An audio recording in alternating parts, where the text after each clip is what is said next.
9:48 de la mañana y ya estamos en comunicación con Jorge Elbaum, sociólogo, doctor en Ciencias Económicas y profesor de la UBA. Vamos a charlar con él de la nota escrita en el portal del cohete a la luna llamada Aviso de Derribo, donde analiza las distintas propuestas electorales de Juntos por el Cambio, así en tres distintos ejes. Así que muy contentes de estar acá charlando con vos, Jorge. ¿Qué tal? Agustina Maldonado te saluda. Hola Agustina, muy buenos días, ¿qué tal? Muy buenos días. Bueno, escribiste que las propuestas electorales de Juntos por el Cambio pretenden convertirse en la quinta etapa del programa neoliberal iniciado por José Alfredo Martínez de Oz, que fue continuado por el menemismo, después el del arruismo y el macrismo también. Bueno, ¿por qué decís esto? ¿Qué nos muestra esta continuidad narrativa del programa neoliberal? Sí, más allá de lo explícito, discursivo y narrativo son las políticas, ¿no? Las decisiones que se toman desde el Estado para, de alguna manera, llevar agua para el molino de una lógica neoliberal basada fundamentalmente en la especulación financiera, privilegiando la especulación financiera por sobre la actividad productiva de bienes y servicios. Ese es el punto central que tiene como objetivo básicamente debilitar a los trabajadores, debilitarlos de distintas formas, de forma más brutal y represiva en distintos momentos, sobre todo durante la dictadura militar, mediante incluso la desaparición forzada, pero debilitarla también en sus nexos gremiales. Si yo tengo, digamos, una gran cantidad de una porción importante de la sociedad argentina y del pueblo argentino desocupado, logro mediante ese proceso de generar desocupación bajar el salario, porque hay mucha gente que puja por un trabajo y está dispuesto a trabajar, obviamente al no tener trabajo y ninguna forma de sobrevivencia, a valores más precarios, ¿no? Entonces el objetivo básico estructural del neoliberalismo es lograr que una porción minoritaria de la población pueda vivir sin trabajar, o sea, mediante rentas, mediante la especulación financiera, mediante la compra y venta de dólares, mediante alquileres, etcétera, es decir, no producir nada y vivir gracias a una regulación del Estado neoliberal que se lo permite. Y esto requiere, para poder estabilizarse, un debilitamiento de la fuerza de trabajo. Y este debilitamiento de la fuerza de trabajo se hace mediante la flexibilización laboral, mediante la precarización, mediante el trabajo en negro, mediante el disciplinamiento represivo, y de esa manera se logra, de alguna manera, tener una gran proporción del pueblo fragmentado y pasible de ser, obviamente, debilitado y manipulado. Total. Me gustaría ir acá a la nota. Vos planteás, bueno, tres ejes con respecto a las políticas o lo que proponen para un posible nuevo gobierno de esta fuerza de derecha, ¿no? La primera hablando justamente de lo que recién mencionabas, ¿no? La flexibilización del mercado laboral desde la reducción de, digamos, hablan de la industria del juicio, de la indemnización por despido, proponen algunos números, también hablan de la liberación de las importaciones como una forma de regular los precios del mercado interno, la eliminación del cepo, todas cosas que ya vimos en el último gobierno de Mauricio Macri que terminaron generando el efecto contrario, ¿no? Un cepo altísimo, precios altos en el mercado. ¿Qué podemos desgranar de toda esta propuesta que también además vemos que no funcionó? ¿A quién beneficia? ¿Cómo se puede volver a proponer este tipo de medidas cuando claramente terminan en desastre? Y no solo para la gente, digamos, más vulnerable en estas situaciones, sino también para grandes poderes económicos. No es que... No, la realidad es que, para ser justo, hay un porcentaje minoritario de la sociedad que se ve beneficiado con esas políticas. Y esto hay que decirlo, quienes sufren el golpe son las grandes mayorías populares, los trabajadores y las clases medias, pero una proporción pequeña de la sociedad que no llega a ser siquiera el 5%, y cuando hablamos del 5% de un país que tiene 45 millones de habitantes, hablamos de 2, 3 millones de personas que se ven absolutamente beneficiados y que en una puja distributiva, luego de los procesos neoliberales terminan enriquecidos. Lo hemos visto en todos los momentos de la historia, desde que esta moda neoclásica de la economía se impuso inicialmente en 1975 con el Rodrigazo, pero que se estructuró con José Alfredo Martínez de Oz durante el 76, ¿no?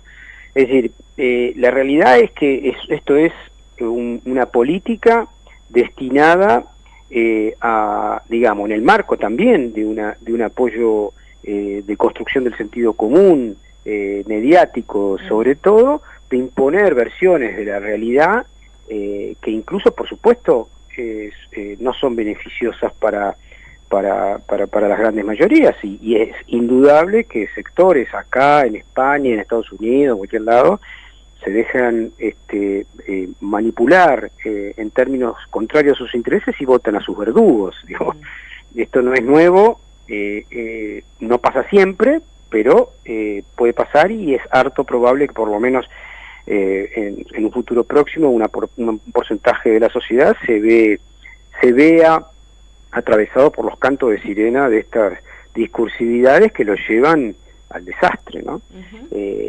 Lo que pretende básicamente bajar, digamos, cuando hablan de la industria del juicio, ¿qué están diciendo? Están queriendo que los empresarios paguen menos en términos de indemnizaciones o no paguen nada, y dejar a la suerte, como pasa en algunos países. En Estados Unidos, en gran cantidad de las empresas no hay indemnización. Bueno, quieren eso, ¿no? Volver atrás de 1945, cuando no existía la indemnización, no existía el aguinaldo, no existían las vacaciones. Ese es el sueño. Cuando dicen 100 años estamos mal, lo que quieren es justamente volver atrás a ese momento donde no había ni estatuto del peón y los empresarios podían hacer lo que querían con los trabajadores. Y esa es la gran pelea del momento. La realidad es que esto no es una cosa solo de Argentina. Hay un discurso reaccionario en distintas partes del mundo, creciente. Es un discurso reaccionario frente a los cambios globales que se están sucediendo, el miedo atroz que tienen las derechas del mundo en la configuración de un nuevo polo euroasiático que evidentemente es mucho más dinámico, mucho más productivo, mucho más eficiente, y que, bueno, genera una reacción terrible en Trump, en Bolsonaro, en Patricia Bullrich, en Milei, en la Europa pseudo-civilizada, que hace que refloten estos discursos neofascistas que tienen componentes económicos específicos en la actualidad neoliberales.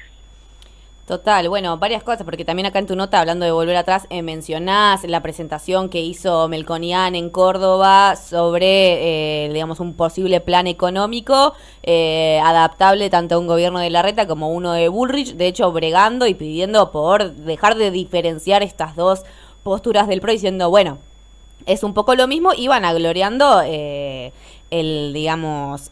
¿cómo se dice? Ahí me sale el 1 a 1, ¿no? La convertibilidad, no me salía la palabra. ¿Cómo esto interpela a la sociedad en algún momento? Porque, no, digamos, es una historia muy reciente. De hecho, también el segundo eje que planteas en tu nota es el del disciplinamiento y la represión. ¿Cómo es que todas estas cosas empiezan a calar en la sociedad?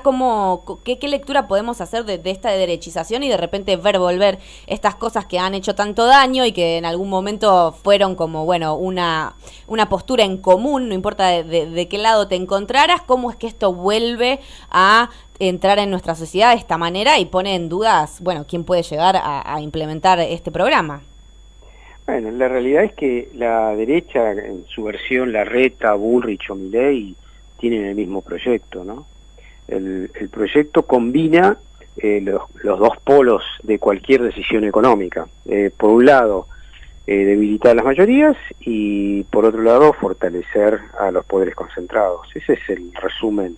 Para eso, obviamente está Melconian, estará La Pina, no importa, digamos, el ejecutor es el ejecutor que pretende un proceso de acumulación basado en la extracción de valor a los que trabajan. Cuanto más valor es decir, al único que se le puede robar valor es el trabajo humano. Y es lo que se está pretendiendo de distintas maneras, y lo están avisando de una manera bastante brutal, habiendo ganado parcialmente, sobre todo en los espacios de la propagación mediática, una discursividad facilista, que apela de alguna manera a las soluciones rápidas y mágicas, dolarización o cualquiera de esas cosas, que cala hondo en una sociedad, en un sector de la sociedad poco politizado. Cuando digo poco politizado, digo con poca memoria, con poca capacidad de análisis en referencia a los hechos recientes, con poca concepción de lo que ha sucedido en el 2001, y también con muy poca capacidad de diferenciación respecto a lo que fueron los 12 años de kirchnerismo versus el resto, ¿no? Y bueno, uno en mi caso como sociólogo, más allá del enojo que me pueda producir esta evidencia, lo que hay que es trabajar con la realidad, como decía Durkheim, ¿no? La realidad es esta. Hay sectores que están votando a sus verdugos, hay sectores que están absolutamente precarizados, que en la próxima elección, en nombre de una libertad ridícula, van a votar a la ultraderecha, de Milei o de Patricia Bullrich. Bueno, esto hay que enfrentarlo, hay que dar por supuesto, una pelea en términos de comunicación, pero también advertir que esto de ninguna manera pueda terminar bien. De hecho lo dice sectores de la misma derecha, que puede terminar con crímenes de deshumanidad, o que puede terminar con muertos, o que puede terminar con represión, o que puede terminar con Jujuy, que es lo que estamos viendo con grupos de tareas en un modelo casi dictatorial de los 70. Esta es una realidad, todavía por supuesto no está todo jugado, pero sin duda hay un porcentaje de la sociedad que se ha dejado encantar con estos cantos de sirena. Y ahí te quería preguntar, para ir cerrando, porque bueno, eso, vemos discursos que están muy radicalizados, promesas que parecen difíciles de cumplir, más allá de las ganas, de la intención, de lo que gustaría, difíciles de aplicar. Entonces, ¿qué pasa con el hecho de cómo se está a la altura de todas las promesas que está haciendo en campaña la derecha? Hablábamos de el tema del cepo, que terminó saliendo mal. Patricia Bullrich diciendo que va a eliminar los planes sociales directamente. Ayer salió un spot del candidato a jefe de gobierno porteño, Roberto García Moritán, diciendo, bueno, vamos a demoler el Ministerio de Desarrollo Social para terminar con los piquetes, más allá de si es más ridículo o menos ridículo, ¿no? Como la forma en la que piensan o quieren terminar con estas cosas que ellos bregan, que incluyen a la inseguridad y al desmadramiento de la sociedad. ¿Cómo se está a la altura de esas promesas de campaña? Yo creo que estamos en una etapa de mucha desvalorización del discurso político. Hemos vuelto al menemismo en términos de una farandulización y espectacularización que es absolutamente ajeno al pensamiento y al debate de ideas, ¿no? Y de proyectos. Mostrar en un spot una explosión en un país donde la imagen que expresa ese edificio, que es la imagen de Evita, tiene una simbología muy especial, ¿no? Lo que se pretende básicamente no es solamente tirar abajo un edificio en términos metafóricos, o digamos, sino también bombardear un imaginario social que fue construido a base de igualdad y de mucha pasión popular, ¿no? Yo pensaba cuando vi ayer por primera vez ese spot que algo similar sucedió, digo, cuando empezaron a tratar de reivindicar en Argentina los golpes militares, como por ejemplo de la Revolución Fusiladora, ¿no? Del año 55. Bueno, acá hay una provocación y bueno, ahí hay un espacio, evidentemente, un doble espacio. Por un lado, un espacio ganado a fuerza de discurso fascista de construcción de enemigo interno, ¿no? Y por otro lado también, ahí hay que reconocerlo autocríticamente, un espacio que se ha dado, que se ha dejado de los sectores populares, progresistas, incluso de izquierda, para que gente pueda, en términos impunes, decir barbaridades sin que nadie les ponga límites, ¿no? Bueno, eso es parte de insisto, tampoco es una cosa que está sucediendo solo en la Argentina, hay que entenderlo como un fenómeno global, y eso es Trump y también otros discursos fascistas de Vox en España, etcétera, ¿no? Pero es una expresión de un miedo que tienen los sectores concentrados ante los cambios. Esto pasó hace un siglo atrás con Mussolini y Hitler, que tenían terror al triunfo del comunismo reciente de la Revolución Rusa y posteriormente de China, y hoy está pasando no en relación a un tema ideológico, sino básicamente a la reconfiguración global de un poder que está en decadencia, que es el atlantismo, Europa Occidental, Estados Unidos, etcétera, y un poder que emerge que no manejan y que obviamente está demostrando tener mucho más capacidad de competitividad, de productividad y de incluso de comercialización a nivel global.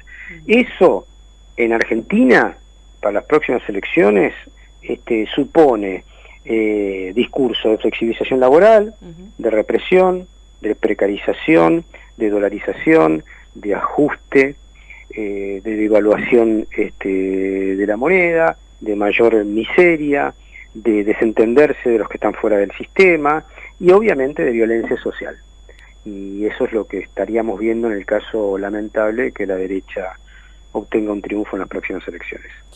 Y te dije que era la última, pero te mentí, porque tengo una más para aprovechar, ya que sos doctor en ciencias económicas y todos estamos expectantes del acuerdo con el FMI que supuestamente se va a dar a conocer hoy. ¿Qué expectativas hay con respecto a ese acuerdo? Están saliendo, ayer hablaba Cecilia Moroy, que no va a haber un acuerdo que sea que traiga complicaciones para la gente, que traiga complicaciones para el pueblo, pero bueno, también parece que es un desembolso que simplemente va a ser para poder pagar el propio vencimiento y no parece ser algo que va a fortalecer las reservas. Bueno, no sé, un análisis sobre eso, qué puede llegar a pasar, eso va a ser así, cómo vamos a llegar entonces a un final de gestión y a una campaña electoral, donde también sabemos que ahí las corridas y el mercado de cambio se alborota un poco siempre cuando hay elecciones y sin esta medida de fuego que puede llegar a tener el gobierno con reservas en el banco, ¿qué podemos llegar a esperar? No, a ver, hay varias hipótesis. La más probable es esta que dijiste, que tarde o temprano, antes de las PASO o después de las PASO, el Fondo Monetario entregue estos 8.500 millones de dólares para pagarse a sí mismo y no quedar en del default funcional. Esa es la más probable. La otra que aparece en carpeta y que supone sí un cambio más brusco y sería una afrenta muy fuerte para el Fondo Monetario, es que China se haga cargo del pago con un préstamo de yuanes parcialmente residentes en el Banco Central y otra parte directamente por parte de uno de los integrantes, que fue una amenaza de uno de los directores del Fondo Monetario Internacional, el representante por China. La realidad es que el Fondo Monetario, el staff del fondo, y que son los que están ahora dialogando, no es el directorio, es directamente el staff, en connivencia con la derecha local, están haciendo una estrategia de pinzas para debilitar a Sergio Massa, debilitar al gobierno y llegar en mejores condiciones a las elecciones. Esto es política, es una pulseada. Por supuesto que uno de los dos contendientes de esa pulseada, que es el gobierno argentino, tiene poco poder de fuego, tiene poco poder para vender dólares y poder calmar las aguas del dólar ilegal, llamado blue, aunque ha demostrado algunas capacidades de regulación, sobre todo con algunas operaciones que se llaman las sitias, me da mucha gracia como le llaman, en las cuevas de los minoristas, y a veces, en realidad todo el mundo sabe que hay 3 o 4 mayoristas que son los que proveen dólares y ponen el valor de diario de las 400 cuevitas que hay en la ciudad de Buenos Aires. Si hubiese una capacidad de regulación más fuerte, en un día se podrían cerrar todas, o 2 semanas. Pero implica obviamente enfrentarse con los bancos, que son los dueños con los grandes bancos, que son en última instancia los verdaderos dueños de esos mayoristas de las cuevas.